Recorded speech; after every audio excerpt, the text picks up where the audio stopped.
Things currently haven't been going well for the United States as it loses its longest ally, Saudi Arabia. Saudi Arabia this week moved closer to joining a China-led Asian security and economic bloc, having been granted the status of a dialogue partner in the Shanghai Cooperation Organization, SCO, as its global outreach.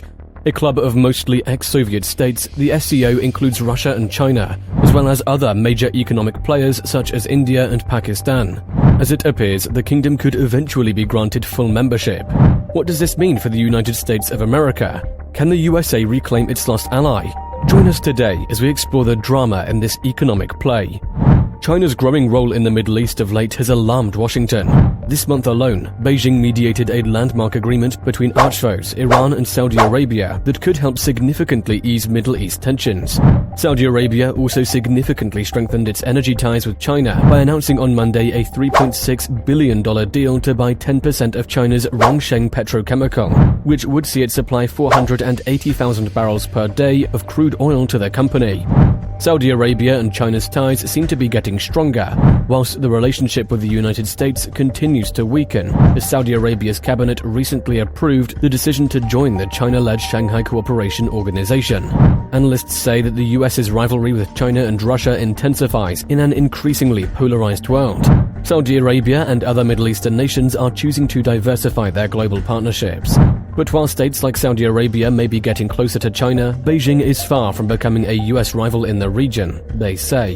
The traditional monogamous relationship with the US is now over, said Ali Shahadi, a Saudi analyst and writer, and we have gone into a more open relationship, strong with the US, but equally strong with China, India, the UK, France and others.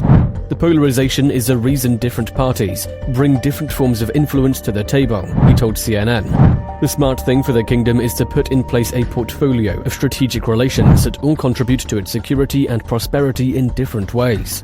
The SCO began its life in 1996 as the Shanghai Five, made up of the People's Republic of China, Kyrgyzstan, Russia, Kazakhstan and Tajikistan. In 2001, it admitted additional Central Asian states and remained as the SCO, a military, political and economic collaboration organization. Since then, most other Central Asian states have joined, plus Mongolia as an observer, and critically in 2017, Pakistan and India. In 2023, the SCO has nearly 50% of the global population as member states, observers or partners, and approximately 30% of the global economy in nominal terms. That is, pure dollar terms. It represents just over 40% of purchasing power parity, PPP, a term that measures economic power adjusted for the cost of goods in a country or group of countries. To put that in perspective, the G7 represents a much smaller population and only about 27% of the global economy in PPP terms. The SCO already had more economic clout than the G7 and in 2021 held its latest set of combined military exercises. And now resource-rich Saudi Arabia is joining. The SCO holds frequent joint military and counter-terrorism exercises, with the next planned later in 2023. It will be interesting to see how Saudi engages militarily.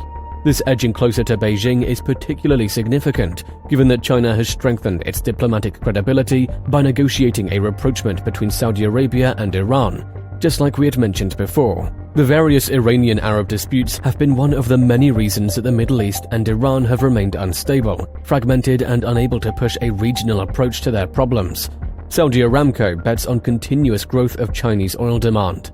Saudi Arabia is China's biggest supplier of crude, and China is the biggest destination of Saudi oil exports. The kingdom's economy is nonetheless tied to the US, as its currency is pegged to the dollar and the sale of its oil is conducted in that currency. Saudi Arabia's defense infrastructure is also heavily reliant on American equipment. Jonathan Fulton, a senior non-resident fellow at the Atlantic Council, says that China has a strict non-alliance policy and is unlikely to want to get bogged down in Middle Eastern conflicts. An ally is typically someone you're aligned with against a third country or a bloc of third countries, and China doesn't want to do that, he told CNN. They don't want to get caught up in other countries' issues, especially in the Middle East. Unlike the Western states, China also offers Saudi Arabia its policy of non-interference in each other's domestic affairs, an issue that was clearly spelled out when Chinese President Xi Jinping made a landmark visit to Riyadh last year. Fulton said that the two are unlikely to interfere in each other's affairs, mostly because neither side matters that much to the other, and that each state's core interests are beyond the scope of the other's priorities. That may work well for Saudi Arabia, which has been on the recovery end of a barrage of criticism from the Biden administration and Congress for its human rights record.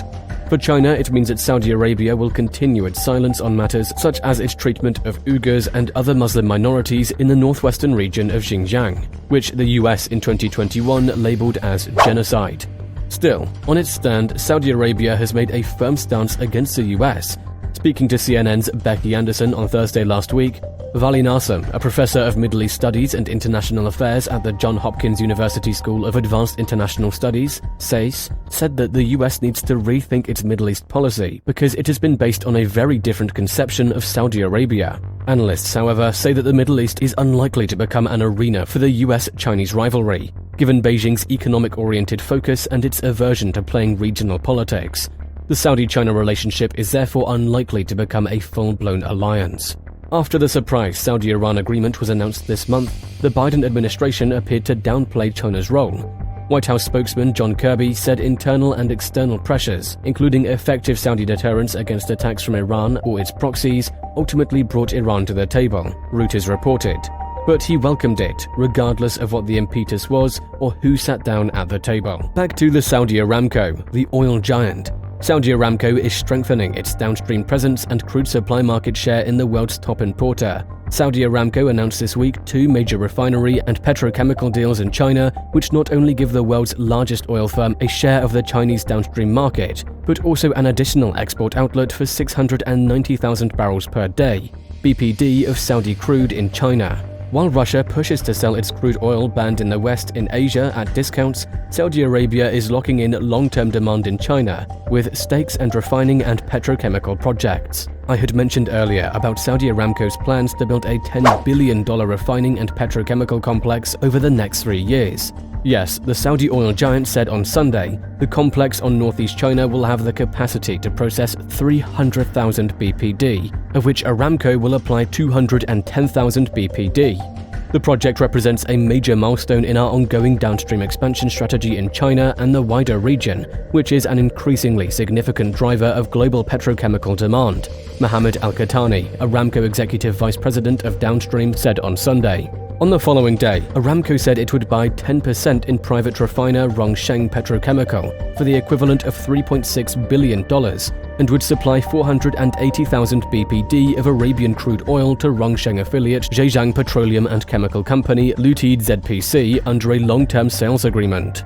The 2 deals give Aramco a long-term export outlet to 690,000 BPD of Saudi crude to China, which would help boost Saudi Arabia's market share by locking in contracts for the coming years and decades. The acquisition demonstrates Aramco's long-term commitment to China and belief in the fundamentals of the Chinese petrochemical sector, Aramco's Al-Qahtani said. It also promises to secure a reliable supply of essential crude to China's most important refiners, the executive added. Part of a wider strategy, the calamitous war in Yemen is but one example. The conflict has been a proxy war between the Saudis and the Iranians for dominance of the region, as Saudi's cost of oil production is lower than Iran's. Part of Saudi's strategy has been to keep oil prices artificially low, preferably below the $65 per barrel figure. So it's not a surprise that almost immediately after the Chinese negotiated the Iran-Saudi deal, OPEC, the oil cartel of which both countries are members, announced cuts in production. The resulting oil price rises that will keep inflationary pressures on the West and keep the Russian economy afloat. It's actually funny to see many of the West think that the majority of the world are against Putin and want sanctions to work, when in the real sense it's quite the opposite. The greater part of the world has taken sides against the West, and that is the fact. So what are your thoughts on the same? Do you think the West can manage to break ties in the SCO circle? Please don't forget to leave your comments in the comment section below. This marks the end of our video today. We hope you guys enjoyed watching it, and if that is so, please don't forget to show us a thumbs up. Remember to also hit the subscribe button and the notification bell so that you can get notifications about any of our new video uploads about economy. Thanks for watching, and let's meet in our next video.